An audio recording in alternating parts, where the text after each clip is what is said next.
M경제 뉴스 지금부터 시작합니다. 구독과 좋아요. 이번 종목은 탄력받는 K방산입니다. 수출 2조 회복 청신호고요. 최근 K방산의 무기 구입이 문의가 늘어났습니다. 가성비가 좋기 때문인데요. 그렇기 때문에 다시 한번 6년 만에 수출 2조 원대 돌파할 것이란 기대감이 있습니다. 그래서 한국항공우주산업 같은 경우에 국제 방산 전시회에 참가해서 슬로바키아 고등훈련기, 경공격기, 그 다음에 후보 기종으로 FA50 마케팅을 펼쳤다고 합니다. 그리고 이 이외에도 동부 유럽 국가들이 참가를 해가지고요, 항공기에 대해서 높은 관심도를 펼쳤다고 합니다. 자, 자주 국방력 없이는 이후 강대국 러시아의 위협으로부터 자유로울 수 없다라는 현실을 인지했기 때문에 최근 방산업계가 굉장히 호조를 띄고 있습니다.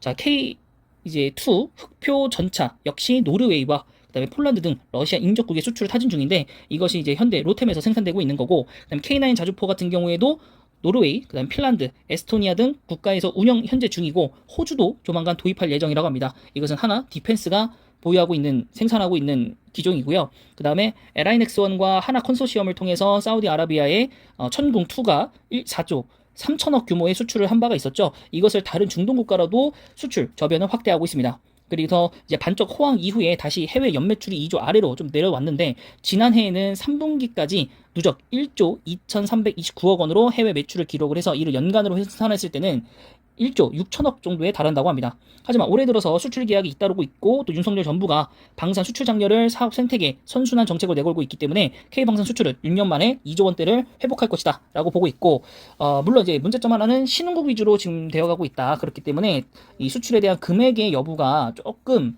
수치적으로는 적을 수 있다. 그렇기 때문에 방산의 고부가가치 제품 등을 미국이나 선진국에 수출하는 계기를 만들어야 된다는 지적이 좀 나오고 있는데, 사실 뭐 미국이 우리나라 거를 살 것 같지는 않고요. 독일 같은 경우에도 본인들의 무기들이 있기 때문에 과연 이 방산의 이제 최상단에 있는 이 국가들, 한 1위부터 한 5위까지 이 국가들이 과연 이제 한국산을 사줄 것인가, 이것이 좀 문제인 거고, 결국에는 이제 업그레이드를 해야 되고, 이제 국내에 있는 방산 업체들 또한 긴장감을 좀 가지고 방산에 대해서 좀 더 활용도 있게 현대전에 맞게끔 개량을 지속적으로 좀 해야 하지 않나 싶습니다. 자, 그렇기 때문에 우선적으로 한국항공우주 잘 보셔야 될 것 같은데, 이미 주가가 굉장히 높게 올라가 있다라는 거. 그다음에 LI넥스1 같은 경우에도 천궁2 계약 때문에 주가가 엄청나게 올라갔었는데, 추후 이제 주가가 어떻게 됐는지는 이따 차트를 통해서 한번 확인해 보시도록 하고요.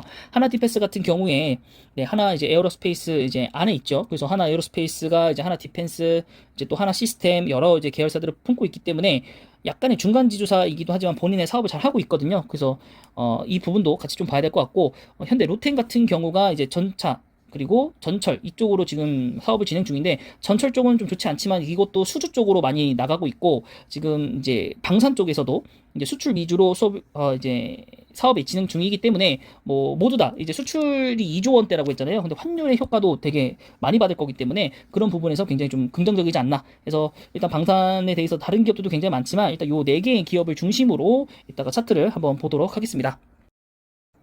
자, 한국항공우주입니다. 자, 일봉이고요. 자, 오늘 약간은 약보합세로 진행이 되고 있는데, 우선 저점에서 고점까지 굉장히 하락장임에도 불구하고 굉장한 상승세를 좀 보였고요. 시장을 이기는 종목 자체가 주도주라고 볼 수 있겠고, 그게 바로 한국항공우주라고 볼 수 있겠습니다.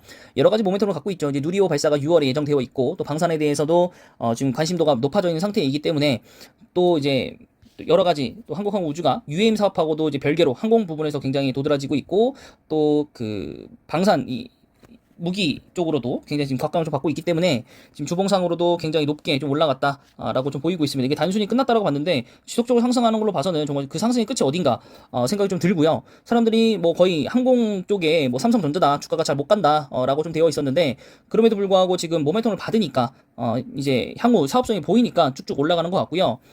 월봉상으로 보셨을 때도 이때가 아마 이제 누리호 발사 때였던 것 같은데, 발사하고 난 이후에 정말로 좀 하락을 많이 하면서 실망감도 많이 끼쳤고, 또 발사 한 달 전으로는 사실 주가가 그렇게 크게 움직이지 않았고, 발사가 궤도에 좀 벗어나긴 했지만은 성공적이었음에도 불구하고 주가들이 전부 다 가라앉으면서, 결국엔 안 되는구나, 항공우주가 정말 안 되는구나라고 했는데, 그것이 이제 여러 가지 결함을 밝혀내고 이제 수정상을 거쳐내서 누리호 발사들이 좀 앞당겨치고, 또 시기적으로 방산에 대한 관심도가 높아지고, 또 다른 사업체들도 굉장히 좀 호조세를 좀 보이면서 주가가 상승하게 되었고 정말 말도 안 되는 상황이 좀 벌어졌다라고 좀 볼 수 있겠고, 우선 이제 매수채 보시면은 이제 외국인이 순매수를 하고 있는 상황이고 이제 기관은 순매도를 좀 진행하고 있는 상황이라고 보시면 되겠습니다.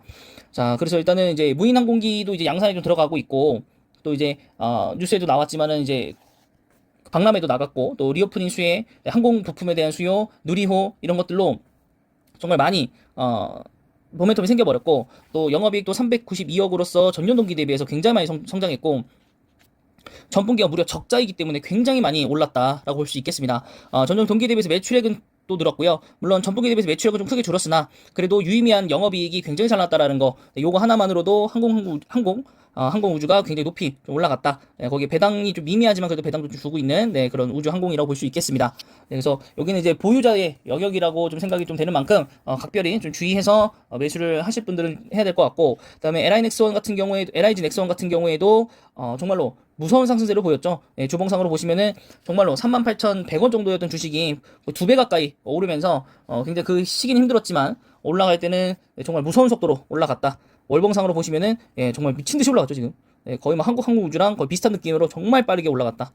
방산, 또 천공투, 뭐 사우디아라비아와의 계약들 이런 것들 때문에 단숨에 좀 올라왔고, 이것을 이제 고점 위치라고 생각을 했었는지 기간은 지금 차익 실현이 좀 나오고 있고, 외국인 같은 경우에도 이제 순매수 중이긴 한데 최근에 좀 매도세가 좀 나와서 이게 과연 매수에서 매도로 진행이 될지 아니면 순매수가 다시 또 지속이 될지 좀 봐야 될 것 같고, 실적 또한 잘 나왔습니다. 505억 원으로 전분기 대비해서 플랫이었고, 전년 동기 대비해서는 이게 벌써 1분기가 나와서 확정이 된 거군요. 505억 원. 네, 전년 동기 대비해서 잘 나왔고, 네, 전분기 대비해서도 잘 나왔습니다. 매출액이 조금 소폭 감소했지만은, 네, 그다음 이번 분기에도 굉장히 좋게 나올 거라고 예상을 하고 있기 때문에 이거보다는 더 잘 나올 거라고 봅니다.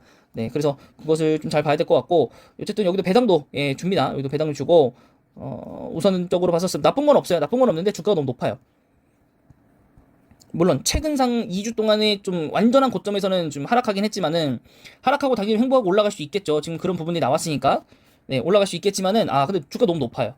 네, 그래서 여기도 이제 보유자의 좀 영역이지 않나 싶고요. 그다음에 이제 하나 이제 디펜스를 해야 되는데, 하나 디펜스는 상장되어 있는 기업은 아니고 하나 에어로스페이스가 모회사이기 때문에 하나 에어로스페이스를 보자면 지금 일봉상으로는 지금 어느 정도 좀 바닥권에 있다라고 좀 볼 수 있겠는데, 이게 점프업을 하고 난 상황이라서 지금 주봉상으로 봐야 좀 정확할 것 같은데, 주봉상으로의 정말 하단은 4만 원권 이하고요. 4만 원권대라고 좀 보시면 될 것 같고, 지금 요 부분이거든요. 그러면은 사실 과거에 고점 찍었던 그런 부분들보다 거의 같은 동일의 위치에 있기 때문에 여기도 좀 고점 위치다라고 좀 말씀드릴 수 있을 것 같습니다. 그래서 요 구간이 사실 거의 바닥 구간이라고 보시면 되겠는데, 사실 그 기회가 좀 오기는 좀 쉽지는 않을 것 같고, 정말 좋은 기업임에도 불구하고 장기 매수가 아닌 이상 단기로는 좀 들어갔을 때 물릴 가능성이 굉장히 크다라고 좀 볼 수 있겠고요. 그다음에 지금 기관도 지금 순매도 중이고 외국인도 지금 순매도 중이기 때문에 소폭 지금 내려오고 있지만은 뭐 그렇게 크게 더 빠질 것 같지는 않습니다. 그리고 1분기 실적도 굉장히 잘 나왔고, 보고서로는 나오지 않은 것 같은데, 우선은 664억 원, 영업이익이 664억 원이라고 합니다. 664억 원이기 때문에 전년 동기 대비해서 소폭 상승했고요. 그다음에 전년 동기 대비해서 좀 감소하긴 했지만은 그것 때문에 조금 깎였나요? 네. 그래도 일단은 그 여러 가지 업황 부진에도 불구하고 상승을 좀 했다. 그런 부분들과 차세대 전투기 엔진 쪽, 그리고 발사체, 그리고 누리호, 특히나 누리호의 모멘텀을 좀 잘 받고 있죠. 그래서 아무래도 항공우주랑 조금 주가가 좀 커플링으로 돼서 좀 같이 올라가는 것 같고, 네, LIG 넥스원 조금 별도로 그냥 보시면 될 것 같습니다. 그래도 항공우주랑 LIG 넥스원은 이제 앞에서 뉴스 보셨다시피 그 도심 항공교통 쪽하고도 같이 좀 별개로 연계가 되어 있는 회사들이기 때문에 그 모멘텀을 또 따로 받을 수 있다라는 것도 하나의 호재로 좀 보이고 있습니다. 그다음에 현대 로템입니다. 현대 로템 같은 경우 전철, 해외 수주 이쪽하고 이제 전차, K2 이런 것들로 지금 진행이 되고 있는데요. 그렇기 때문에 사실은 수익성이 제일 안 나고 있는 사업 중에 하나가 바로 이 현대 로템입니다. 현대 로템이고, 아무래도 방산 쪽에 수출이 조금 많이 되려고 한다면 개량이 좀 이루어져야 될 것 같고, 또 전철에 대해서도 수주가 좀 많이 이루어져야 될 텐데, 우선적으로 봤었을 때 코로나 이 주가가 내려가기 전 주가로 좀 봐야 될 것 같긴 한데, 거기에 지금 이제 딱 시작점이지 않나 싶어서 좀 더 떨어지면 매수 가격은 좀 나올 것 같고, 그래도 아무래도 뭐 한 17,000원부터는 시작해서 12,000원까지는 꾸준히 담아갈 생각은 좀 해야 될 것 같고요. 목표 주가는 전고점이었던 27,000원 정도까지만 잡아놓는 게 괜찮지 않을까라고 생각하고요. 여기를 이제 넘으려면 여러 가지 부분에서 좀 좀 뭐라 그럴까요? 모멘텀 좀 잘 나와야 됩니다. 자, 그래서 우선은 이제 매수 동향부터 보시면은 기간은 지금 매도라고 순매도라고 좀 보시면 될 것 같고, 이제 외국인 같은 경우에도 예, 순매도라고 상황을 하고 좀 보시면 되겠죠. 네, 그래도 우선은 이제 신용등급이 이제 A급을 이제 회복을 했기 때문에 흑자 구조로서 갈 수 있겠고, 또 여러 가지 이제 사업성을 좀 가지고 있고, 또 이제 영업이익이 236억 원으로 컨센서스 대비해서 조금 잘 나왔다. 물론 전분기 대비해서 전년동기 대비해서는 좀 좋진 않지만은 그래도 업황상 좋지 않음에도 불구하고 성장성을 잘 나타냈고, 좀 아쉬운 점은 배당금이 좀 없다라는 거. 네, 그 부분이 조금 아쉽기는 좀 합니다. 워낙 시장에서 관심이 없는 주로서 좀 분리가 되어 있기 때문에 또 수급적인 부분에서도 좀 악영향이 좀 끼치는 것 같기는 하고요. 그래도 이제 수주 이제 계약 공시가 좀 나면 그래도 주가는 좀 가지 않을까. 그래서 그런 것들이 나면 또 2분기에는 또 주가가 가면 갈수록 비수기였는지 좋지 않았기 때문에 또 2분기 또 올라갈 수 있는 모멘텀은 뭐 형성은 좀 되어 있다. 그래서 이 부분들을 과연 얼만큼 현대로템에서 수주전을 잘 진행할지에 대해서 주가가 반영이 될 것 같습니다.